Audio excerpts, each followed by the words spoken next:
Paano ba makikinabang kung mag-iisip ka daw minsan na parang kriminal? Alam nyo kasi, kinamumuhian natin, ha? Kinamumuhian natin ang mga kriminal, di po ba? At tinatawanan ang para sa atin ay may sumabit, buti nga at nahuling mga magnanakaw, lalo na yung halimbawa may naipit sa bintana, nahuli, di ba?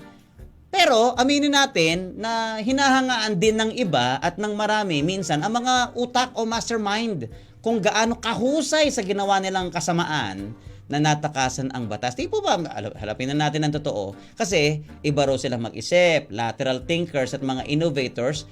Wala ba tayong natututunan mula sa kanila? Abay, pakinggan po ninyo ang tips tungkol dyan ng Professor on Air. Una, they break rules.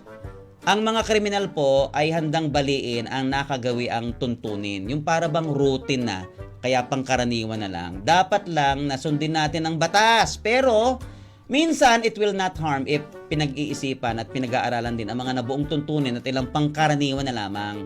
Abay, halimbawa po niyan, binali ni Travis Kalanick ang mga rules ng taxi business nang itatag niya ang isa ring taxi company na walang taxi. Ano po yan? Yung Uber. Yung Uber, yan ang kanyang tinatag. Pangalawa, inaalam nila ang kahinaan ng iba. Yung weakness, yung Waterloo. Sinisipat po ng mga kriminal ang kahinaan at kapabayaan ng isang, halimbawa, security system. At saka aatake. Halimbawa, may camera nga. Alam naman niya kung anong oras pumupunta sa CR yung gwardiya o yung mga nagche-check noon. O di, wala na. Nasingitan na kayo. Ganito din ang ginagawa ng mga, di ba, ng mga sport coaches, yung mga trainers sa laban sa kalaban. Para po sila imanalo sa laro, kagaya halimbawa sa boxing, ikaw, halimbawa, lalaban ka sa boxing, pinag-aaralan nila yung mga galaw, di ba? Yung mga pamatay. Inaalam din po ng mga marketing professional ang kahinaan ng mga kakompetensya. Ang mga business leaders, mga politiko, hinuhukay din nila ang weakness ng mga kalaban upang madaig sila at manalo sa eleksyon at inaalam ang mga sariling kahinaan upang ma-improve at hindi magamit ng kalaban laban sa kanila. Ano pa, Glenn? Mahusay silang manligaw at magbalat kayo. Magandang halimbawa ang husay ng mga magicians kung paanong papapaniwalain sa kaya nilang gawin ang mga audience. Abay, paanong napalabas yung rabbit doon sa top hat, di ba? Paano nagawa yun? Ikaw, anong alam mo bang magician, Glenn? Kanina hawak yung wallet mo, may pera, maya-maya wala na. 'Di ba? Magic pa 'yon. Tawa ng tawa sa engineer. Okay. Ay, maging yung pong D-Day, napakanani. Hindi yun magic. Nenok 'yon, tawag doon. Dugas, tawag nila. Maging ang D-Day, napakanapon ni dating US President Dwight David Eisenhower na tumalo sa Germany at nagpabagsak sa kanila noong digmaan, ay mahusay, 'di ba? Hindi naman talaga dapat sa Normandy bababaya mga yan eh.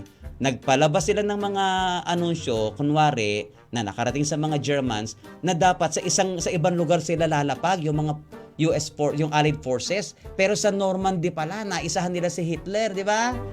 Utak kriminal si Dwight David eh. Okay, ang mga utak kriminal, mga risk taker po yan at sanay tumanggap ng pagkabigo. Batid po ng ambisyosong kriminal ang mga panganib na kanyang gagawin. Tanggap niya ang occupational hazards kapag nakulong, pero hindi siya sumusuko at gagawa ng paraan next time. Tumatakas pa nga eh.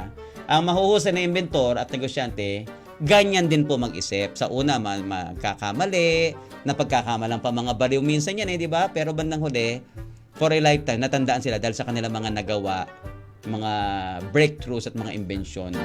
Ano pa? Malawak sila mag-isip. And they think laterally. Pag sinabi bang lateral, paano? Di ba tayo, nasanay tayo puro pa forward? Pag lateral, yung mga sideways ba? Yung mga tinitingnan yung mga possibilities kung uubra yung mga hindi talaga normally nakikita. Hindi sila nahinto for some smarter alternative. Example, yung mga, pakinggan nyo, yung mga carnappers sa Taiwan, anong ginawa nila? Abi, nakaisip po sila ng mahusay na paraan upang hindi mahuli ng mga pulis kapag kukubra ng bayad mula sa may-ari upang mabawi ang kanilang sasakyan. Bakit? Kasi pagka sinabi mong mark money, magkakahulihan pa dyan eh, di ba?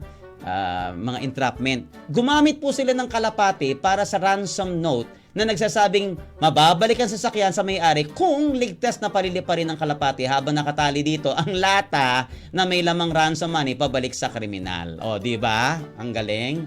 So, how can we outwit thieves and criminals by thinking like a criminal, paano natin sila maiisahan kung mag-iisip na parang kagaya din nila, ha?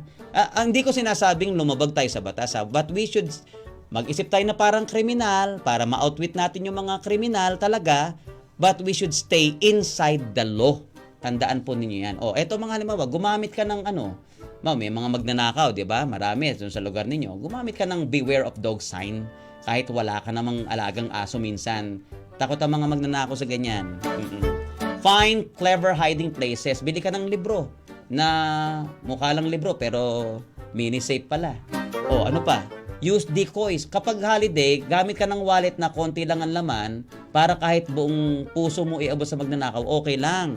Mawa, itong si Sir Ryan Pastores, makapalagi ang wallet ni Sir Ryan Pastores, di ba? Ba't ka natawag lang? Gawin mo Sir Ryan. Yung pag naglalakad kayo ni Sir Ralph Gulpo, ang gawin ninyo, yung mga wallet nyo Sir Ralph, kuha kayo ng luma, tapos lagyan nyo ng, puro papel at resibo daw ang laman, ng wallet ni Sir Ryan. Parang gusto kong maniwala, kaibigan to sumubra naman yung decoy na yan, grabe naman yan Sir Ryan. Okay, maglagay ka naman kahit 20 pesos, no? Okay, gamit ka ng susi na hindi fit sa pinto ng bahay, idikit sa ilalim ng doormat. Kapag nahalata na magnanakaw na inaisahan mo siya, titingin yan sa camera at agad tatalilis. Tandaan po natin ang ating tips to remember. Okay, mga kaibigan, alam nyo ba na napakarami na ang umiinom ng Amazing Pure Organic Barley, lalo na ang mga tao na gustong mabuhay na mas mahaba?